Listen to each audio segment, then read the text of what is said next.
तो फिल्म की शुरुआत में हमें कुछ लड़के लड़कियां एक जगह पर बैठे हुए गेम खेलते हुए दिखाए जाते हैं क्योंकि इन्होंने इस गेम में हिस्सा लिया होता है। यहाँ इन सबका मुकाबला था और जीतने वाले को बहुत सारा इनाम मिलने वाला था। उनके आसपास लोगों की काफी भीड़ भी थी। इस गेम में बस दूसरे प्लेयर्स यानी खिलाड़ियों को मारना और जितने हो सके उतने पॉइंट्स इकट्ठा करना था। जैसे ही गेम शुरू होती है सभी प्लेयर्स एक दूसरे को बहुत मारने लगते हैं, जिस वजह से वो बहुत सारे पॉइंट्स जमा कर लेते हैं। यहाँ एक लड़की ऐसी थी जो नई प्लेयर थी और साथ ही एक लड़का ऐसा था जो गेम्स का मास्टर था, मतलब कि वो बहुत पुराना प्लेयर था और बहुत सारे गेम्स जीतकर उसने बहुत सारे इनाम भी जीते हुए थे। भीड़ उन्हें जोश दिलाने के लिए चिल्ला रही होती है, तो वो पुराना प्लेयर अपने तजुर्बे की वजह से आसानी से आगे बढ़ता रहता है, लेकिन नए प्लेयर को आगे बढ़ने के लिए काफी मुश्किलात का सामना भी करना पड़ रहा होता है और मेहनत भी करनी पड़ रही थी। इसीलिए वो अपने पास रखी एक एनर्जी ड्रिंक की बोतल जिसका नाम इम्पल्स 9 था उसको उठाती है और एक एक घूंट में काफी सारा पी जाती है। एनर्जी ड्रिंक दरअसल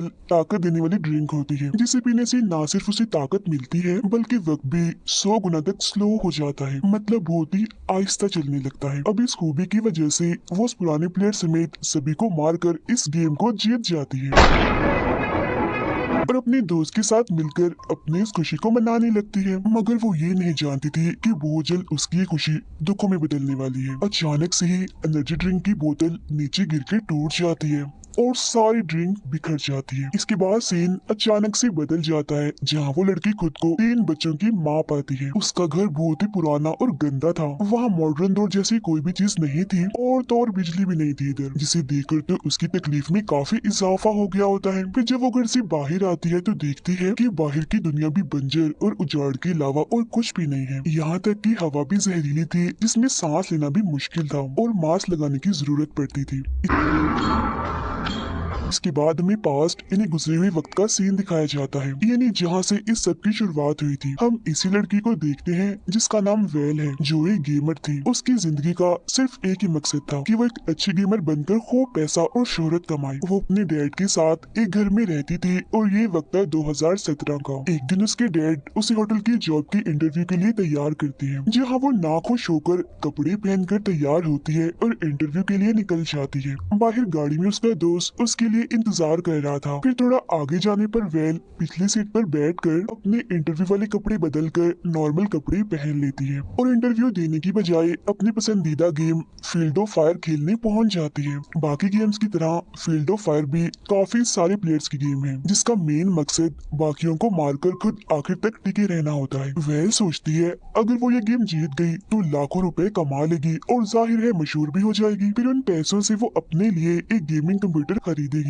तब उसका दोस्त बताता है कि आज की गेम में रॉय नाम का एक पुराना और माहिर प्लेयर अपनी हैरानकुन परफॉर्मेंस देने वाला है, तो जरा ध्यान से। जो सुन वो थोड़ा घबरा जाती है। फिर बहुत जल्द वो उस एरिया में पहुंच जाते हैं जहां गेम खेली जानी थी, जहां वो पुराना प्लेयर रॉय अपने फैंस के साथ तस्वीरें बना रहा था। अब पहली गेम शुरू होने से पहले वेल का दोस्त उसे समझाता है कि तुम्हें जज्बाती हो कि नहीं बल्कि पूरे ध्यान से खेलना है ताकि तुम किसी तरह फाइनल यानी आखिरी गेम तक पहुंच जाओ। जिस पर वेल कहती है हाँ तुम फिक्र ही मत करो, मैं ऐसे ही करूंगी क्योंकि मैं उस घमंडी रॉय को कैसे भी करके हराना चाहती हूँ। कुछ ही वक्त के बाद सभी प्लेयर्स अपने अपने कंप्यूटर के सामने बैठ जाते हैं और गेम शुरू हो जाती है। शुरुआत में ही वेल सबसे आगे निकल जाती है, मगर फिर कुछ ही वक्त के बाद रॉय उसे आसानी से पीछे छोड़ देता है। उसे गेम जीतने का इतना यकीन था कि वो बीच बीच में वहाँ आए लोगों के साथ भी एंजॉय कर रहा था। इस चीज का फायदा उठाकर वेल कुछ पॉइंट्स जमा कर लेती है। वो बस जीतने ही वाली थी मगर वो रॉय को ही मारकर गेम से निकालने की कोशिश करने लगती है, लेकिन उसका वार उल्टा पड़ जाता है क्योंकि रॉय उसे ही मारकर गेम से बाहर कर देता है। मगर इसके बावजूद भी वेल फाइनल मैच तक पहुंच जाती है जो कल ही होने वाला था। फिर जब वो अपने दोस्त के साथ वहाँ से बाहर निकलती है तो रॉय उसकी नकल उतारकर उसे चिढ़ाने की कोशिश करता है, जिसके बाद वो बड़ी खुशी खुशी अपने फैंस के साथ तस्वीरें बनाने लगता है। इसके बाद जब वेल का दोस्त अपनी गाड़ी लेने जाता है तब एक आदमी जो दरअसल एक कैफे का मालिक था वो वेल के पास आकर उससे पूछता है कि क्या तुम्हें गेम जीतने का राज मालूम है। जो सुन वो काफी हैरान रह जाती है, मगर वो उस आदमी से कुछ पूछती वो अपना कार्ड उसे थमाकर वहाँ से चला जाता है। घर आकर वेल चुप चुपके से बगैर कोई आवाज किए अपने कमरे में जाने की कोशिश करती है, मगर उसके डैड उसे देख लेते हैं। अब कोई रास्ता नहीं था, वो पकड़ी गई थी, इसीलिए वो सारी बात उन्हें सच सच बता देती है कि मैं इंटरव्यू देने नहीं गई थी बल्कि गेम खेलने गई थी, जो मेरा शौक है, जुनून है। जो सुनकर उसके डैड को बहुत गुस्सा आता है और वो उसे कहते हैं कि कल ही तुम जाओगी इंटरव्यू देने और वहीं जॉब करोगी। मगर वो साफ साफ मना करते हुए अपने डैड को समझाती है कि मैं कैसे जा सकती हूँ, कल मेरे गेम का फाइनल है जो मेरे मुस्तकबिल के लिए बहुत जरूरी है। लेकिन बाकी सारे माँ बाप की तरह वेल के डैड भी उसे समझाते हैं कि इन गेम्स में कुछ नहीं रखा, इनका कोई मुस्तकबिल नहीं। लेकिन अभी भी वेल अपनी जिद पर अड़ी रहती है। Beg for no. I can't. और उनकी बात को ना मानते हुए अपने कमरे में चली जाती है। थोड़ी देर बाद वो अपनी आज की खेली हुई गेम को इंटरनेट पर देखने लगती है, जहाँ रॉय को सबसे टॉप पर देखकर उसे काफी गुस्सा आता है। तभी उसका ध्यान कैफे के उस मालिक के दिए हुए कार्ड पर जाता है और साथ ही उसे याद आता है कि उसने गेम जीतने के राज के बारे में बात की थी। अब क्योंकि उसके दिल में बदला लेने की तड़प भी थी और जीतने का जुनून भी था, इसीलिए वो फौरन कार्ड पर लिखे हुए पते पर चली जाती है। ये जगह दरअसल एक गेम कैफे था, जहाँ कुछ लोग अपने अपने कंप्यूटर्स पर गेम खेल रहे थे और काफी एंजॉय भी कर रहे थे। तभी वहाँ कैफे का मालिक वेल के पास आता है और उसे भी बैठकर गेम खेलने का कहता है। अब यहाँ वेल को काफी हैरानी होती है कि ये तो मुझे सिर्फ गेम खेलने का कह रहा है, तो इसने अपना कार्ड मुझे क्यों दिया था। मगर इस पर ध्यान दिए बगैर वो गेम खेलने के लिए बैठ जाती है। वो गेम का सबसे मुश्किल लेवल चुनती है जो खेलना उसके लिए नामुमकिन था। ये देख कैफे का मालिक उसे वही वाली इम्पल्स 9 एनर्जी ड्रिंक देते हुए कहता है कि ये कोई मामूली एनर्जी ड्रिंक नहीं है, अगर तुम चाहो तो देख लो इसकी कमाल। तब उसकी बात मानकर वेल उसका एक घूंट पी लेती है, जिसके फौरन ही बाद आसपास की सारी चीजें उसे बहुत ही स्लो चलती हुई दिखने लगती हैं। इस वजह से वो गेम जो कुछ देर पहले उसके लिए खेलना नामुमकिन हो रही थी और वो उसके लिए आसान हो जाती है। मगर फिर जैसे वो पलक झपकते ही हकीकत में वापस आती है तो खुद को टेबल पर कैफे के मालिक के सामने पाती है। अब हैरान होते हुए वेल उसे पूछती है मुझे क्या हुआ था, जिस पर वो कहता है जो भी इस एनर्जी ड्रिंक इम्पल्स 9 को पीता है वक्त उसके लिए स्लो हो जाता है और तुम्हें ये एनर्जी ड्रिंक को पिए 1 घंटा हो गया है, मगर तुम्हें पता नहीं चला कि कैसे वक्त गुजर गया, इसीलिए तुम इतनी चौंकी हुई हो। और अब जितनी ज्यादा मिकदार में इस एनर्जी ड्रिंक को पिएंगे वक्त उसके हिसाब से स्लो होता जाएगा। अब जो इंसान उसे पिएगा वक्त सिर्फ उसी के लिए स्लो होगा, जबकि असल में वक्त अपनी रफ्तार से ही आगे बढ़ता रहेगा। और फिर जब उस इंसान को हकीकत में होश आएगी तो वो वक्त में काफी आगे आ चुका होगा। खैर वो उसे एक एनर्जी ड्रिंक की बोतल के बदले $500 की मांग करता है। इतनी बड़ी रकम सुनकर वेल काफी हैरान रह जाती है, मगर वो उसे लेने से मना कर देती है, क्योंकि एक तो ये महंगी बहुत थी और दूसरा उसका मानना था कि गेम को जीतने के लिए इस तरह की किसी भी चीज को इस्तेमाल करना गेम में सरासर बेईमानी करना है। मगर तभी वो उसे अपना मोबाइल दिखाता है जिस पर रॉय का फोन आ रहा था, जिससे वो फौरन समझ जाती है कि रॉय भी दरअसल गेम्स को जीतने के लिए इस एनर्जी ड्रिंक का इस्तेमाल किया करता था। यही वजह थी कि वो किसी भी दूसरे प्लेयर को अपने सामने टिकने नहीं देता। अब ये सब जानने के बाद वो इम्पल्स 9 की बोतल खरीदने के लिए तैयार हो जाती है। फिर अगले दिन गेम शुरू होने से पहले वो इम्पल्स 9 की बोतल को अपने कंप्यूटर के साथ रख देती है और जैसे गेम शुरू होती है वो उसका एक घोंट पी लेती है और गेम में हर चीज स्लो होने का फायदा उठाकर वो कुछ पॉइंट्स हासिल कर लेती है।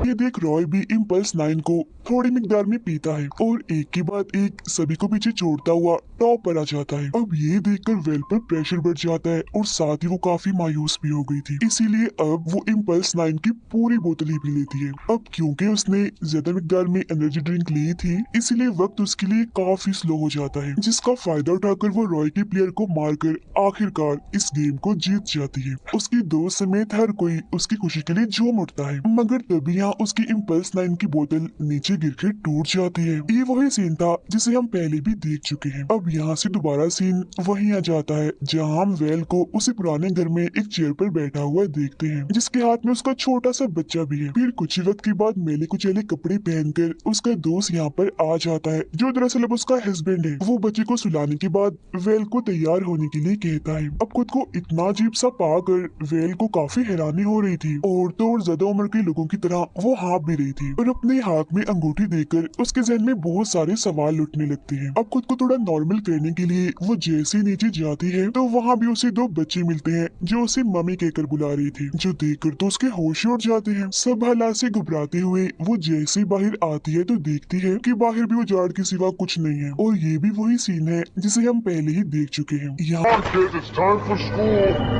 वो लोगों को टेंट में रहता और खुलेआम वॉशरूम इस्तेमाल करता हुआ देखकर काफी हैरान रह जाती है। तब यहाँ उसे पता चलता है कि इम्पल्स 9 को इस्तेमाल करने के बाद वो पलक झपकते ही 2017 से 2029 में पहुंच गई है, मतलब अपने वक्त से 12 साल आगे, क्योंकि वक्त सिर्फ उसके लिए ही स्लो हुआ था, बाकी दुनिया तो अपनी स्पीड से ही चल रही थी और अब वो रियलिटी यानी हकीकत में ही थी। और इतना हैरान वो इसीलिए थी क्योंकि स्लो मोशन में रहने की वजह से उसे पता ही नहीं चला कि वक्त इतना आगे आ गया है। और वो जिस जगह पर रह रहे थे ये पूरा इलाका ऊंची ऊंची दीवारों से घिरा हुआ था, क्योंकि इस पूरे इलाके को रेगिस्तान से अलग किया हुआ था, क्योंकि रेगिस्तान में खतरनाक मखलूक थी जो इंसानों पर हमला करती थी। तब उनसे बचने के लिए ये लोग मेन गेट पर बारी बारी पहरा देते हैं। साथ ही उससे ये भी पता चलता है कि माजी में जिन जिन लोगों ने इम्पल्स 9 को पिया था वो अब यहाँ इस वक्त में जाग रही थी, जिनका नाम रख दिया गया था पल्सर, यानी इम्पल्स 9 को इस्तेमाल करने वाली। इम्पल्स 9 को बहुत ज्यादा इस्तेमाल करने की वजह से लोग अचानक से ही काफी सालों आगे के वक्त में पहुंच रहे थे, जिस वजह से पूरी दुनिया में अफरा तफरी मची हुई थी। जाहिर है इस सबसे सब कुछ तबाह भी हो चुका था और यहाँ के लोगों का मानना था कि सब तबाही के पीछे पल्सर जिम्मेदार है, इसीलिए उन्हें यहाँ रहने की इजाजत नहीं दी जाती। मगर पल्सर्स को पहचानने का उनके पास सिर्फ एक ही रास्ता था, और वो ये कि अगर किसी इंसान को अपने मौजूदा वक्त पर शक हो तो मतलब वो पल्सर है। अब यहाँ पल्सर्स के बारे में गलत बातें और उनके साथ बुरा सलूक देकर वेल अपना मुंह नहीं खोलती और सबसे छुपा कर रखती है कि मैं भी एक पल्सर हूँ, यानी मैंने कभी इम्पल्स 9 का इस्तेमाल नहीं किया। घर जाकर वेल को अपने डैड के बारे में याद आता है, मगर जैसे उसकी नजर साइड पर रखी टेबल पर जाती है तो वो वहाँ अपने डैड की राख का एक बर्तन देखती है, जो देख वो समझ जाती है कि मेरे डैड मर चुके हैं, और वो फूट फूट कर रोने लगती है। इतनी ही देर में एक पुलिस वाला यहाँ पर आकर उसे वॉशरूम साफ करने के काम पर चलने का कहता है, जहाँ पहले तो वो मना कर देती है, मगर जब वो उसे याद करवाता है कि तुम सफाई इंस्पेक्टर हो और ये तुम्हारा काम है तो उसे जाना ही पड़ता है। बेचारी को कई घंटों तक टॉयलेट की सफाई करनी पड़ती है। खैर वक्त के साथ साथ वेल को भी इस उजड़े हुए माहौल में रहने की आदत हो जाती है। एक दिन वो अपने सारे काम खत्म करके अपने बच्चों को स्कूल से लेने जाती है, जहाँ उसकी बेटी उसे अपनी ड्राइंग देते हुए कहती है कि मामा आप मेरी हीरो हैं। मगर क्योंकि वेल काफी थकी हुई थी इसीलिए वो ना बच्ची की ड्राइंग देखती है और ना ही उसकी बात सुनती है। घर आकर वो देखती है कि उसका हस्बैंड साइकिल पर बैठा जोर जोर से पैडल मार रहा था। असल में वहाँ बिजली ना होने की वजह से वो फील्ड ऑफ फायर गेम खेलने के लिए बिजली बना रहा था। और वेल अपनी पसंदीदा गेम देखकर काफी हैरान हो जाती है और साथ में वो खुश भी थी। जब उसका हस्बैंड घर से बाहर जाता है तो वो अपने बच्चों के साथ बैठकर गेम खेलने लगती है। कुछ देर बाद उसका हस्बैंड भागकर घर आता है। वो काफी डरा हुआ था और कहता है कि आज गार्ड की ड्यूटी करने की तुम्हारी बारी थी जिसे तुम भूल गई थी, जिस वजह से पहरा देने वाले एक आदमी को अंदर आने का मौका नहीं मिला, तो वो उस खतरनाक मखलूक का शिकार बन गया। दोनों फौरन भागकर घर से बाहर जाते हैं, जहाँ उस आदमी की वाइफ रो रही थी। अपनी गलती पर शर्मिंदा होकर रोते हुए वेल घर जाने लगती है, मगर उसका हस्बैंड कहता है अभी तुम्हारी ड्यूटी का वक्त खत्म नहीं हुआ, ड्यूटी करो। तो वो दुखी होते हुए गार्ड का काम पूरा करती है। घर आकर भी वो काफी दुखी थी। उसे एहसास होता है कि ये जगह मेरे लिए नहीं है, मतलब मैं यहाँ नहीं रह सकती। इसीलिए वो उस रेगिस्तान में जाने का इरादा करती है जहाँ वो खतरनाक मखलूक थी। मगर जाने से पहले वो अपने हस्बैंड को खत लिखती है जिसमें वो बता देती है कि मैं पल्सर हूँ। फिर अगले दिन वो कभी वापस ना लौटने का इरादा करके निकल जाती है। Remember that FPS. अगली सुबह जब उसका हस्बैंड वो खत पढ़ता है तो उसे बिल्कुल भी यकीन नहीं होता। अब वेल बंजर जमीन पर भटकते हुए एक उजड़ी हुई बिल्डिंग के पास पहुंचती है, और ये बिल्डिंग कोई और नहीं बल्कि वही गेमिंग कैफे था। वो उस कैफे के अंदर जाकर इधर उधर देखने लगती है। तब काउंटर के पीछे से कैफे का मालिक निकल कर आता है, जिसे देखकर वो काफी हैरान रह जाती है। वो देखती है कि इसकी उम्र पर वक्त गुजरने का कोई असर नहीं हुआ, वो अभी तक जवान ही है। मगर इसके पीछे वजह क्या थी वो उसे नहीं बताता। उनकी बातों के दौरान कैफे के मालिक को पता चलता है कि एक हफ्ते पहले ही वेल हकीकत में जागी है। यहाँ वो मान जाता है कि हाँ सच में इम्पल्स 9 की वजह से बहुत सारी जिंदगियां बर्बाद हुई थी। फिर वो वेल से कहता है मगर इस सबसे तुम्हारी जान छुड़वाने का मेरे पास एक प्लान है। वो इम्पल्स 9 की एक बड़ी सी बोतल लाकर वेल को पीने के लिए देता है और कहता है अगर तुमने इसे पी लिया तो तुम दोबारा वापस इस दुनिया में कभी नहीं आओगी, क्योंकि तुम काफी सालों आगे के वक्त में पहुंच चुकी होगी, और इस वक्त में इसीलिए नहीं आओगी क्योंकि तब तक तुम मर चुकी चुकी होगी। और हाँ, मेरा मशवरा है तुम इसे पीते पीते गेम भी खेलो। अब वेल को उसका ये आइडिया पसंद आता है, इसीलिए वो इम्पल्स 9 को पास में रखकर अपनी पसंदीदा गेम खेलने के लिए बैठ जाती है। मगर जब वो इम्पल्स 9 की बोतल को उठाने आगे को झुकती है तो उसकी नजर उस ड्राइंग पर जाती है जो उसकी बेटी ने उसके लिए बनाई थी और कहा था कि आप मेरी हीरो हो। ड्राइंग देखकर वो यादों में खो जाती है और अपनी फैमिली के साथ गुजारी गई खूबसूरत पलों को याद करने लगती है। जिसके बाद वो एनर्जी ड्रिंक को ना पीने का फैसला करके ये फैसला करती है कि मैं अब सारी जिंदगी अपनी फैमिली के साथ रहूंगी। इस इरादे के साथ वो दोबारा से अपने घर जाने लगती है, जहाँ गेट पर उसे अपना हस्बैंड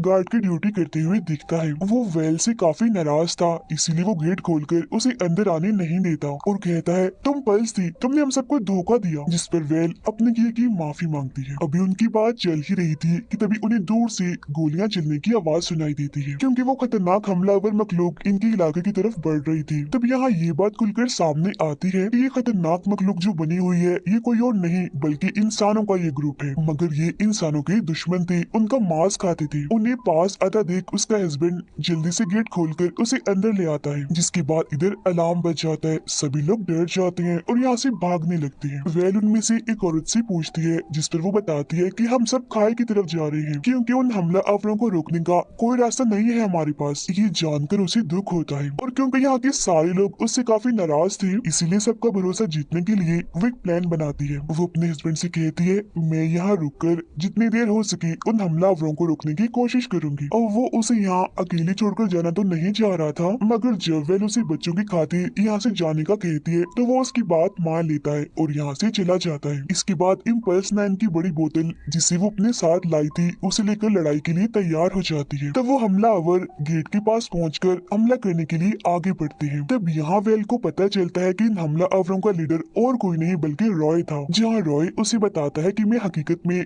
कुछ सालों पहले पहुंचा हूँ, मैंने सब पर हमला करके हर जगह राज कर लिया और देखो आज मैं एक जालिम लीडर बन गया हूँ Wanna be badass. और मैं अपने रास्ते में आने वाले किसी भी इंसान को मार सकता हूँ। मगर उसकी धमकियों का वेल पर कोई असर नहीं होता, क्योंकि इन लोगों के आने से पहले उसने एनर्जी ड्रिंक की पूरी बोतल पी ली थी। सबूत के तौर पर खाली बोतल को वो रॉय के सामने फेंकती है, जिसके बाद अचानक वो दोबारा स्लो मोशन में चली जाती है। फिर वो गैस के कैंस पर गोलियां चलाती है, जिससे सारे हमलावर हवा में उड़ जाते हैं। फिर लगातार गोलियां चलाकर वो उन सबको मार देती है सिवाय रॉय के। मगर बदकिस्मती से उसे भी 2 गोलियां लग जाती हैं, जिससे वो जख्मी होकर जमीन पर गिर जाती है। तभी रॉय आकर उस पर गोली चलाता है, मगर उसका निशाना चूक जाता है। इस मौके का फायदा उठाकर वो रॉय पर ही गोली चलाकर उसे जान से मार डालती है। इसके बाद वो आसमान की तरफ फ्लेयर गन चलाती है, जो देख उसके हस्बैंड को सिग्नल मिल जाता है कि अब उनके इलाके में कोई खतरा नहीं है, हर लिहाज से वो महफूज है। एक तरफ उसका हस्बैंड आसमान की तरफ सिग्नल देकर खुश हो रहा था, तो वहीं दूसरी तरफ वेल अपनी आखिरी सांसें गिन रही थी। मरते मरते वो मुस्कुरा भी रही थी, तो उसकी मुस्कुराहट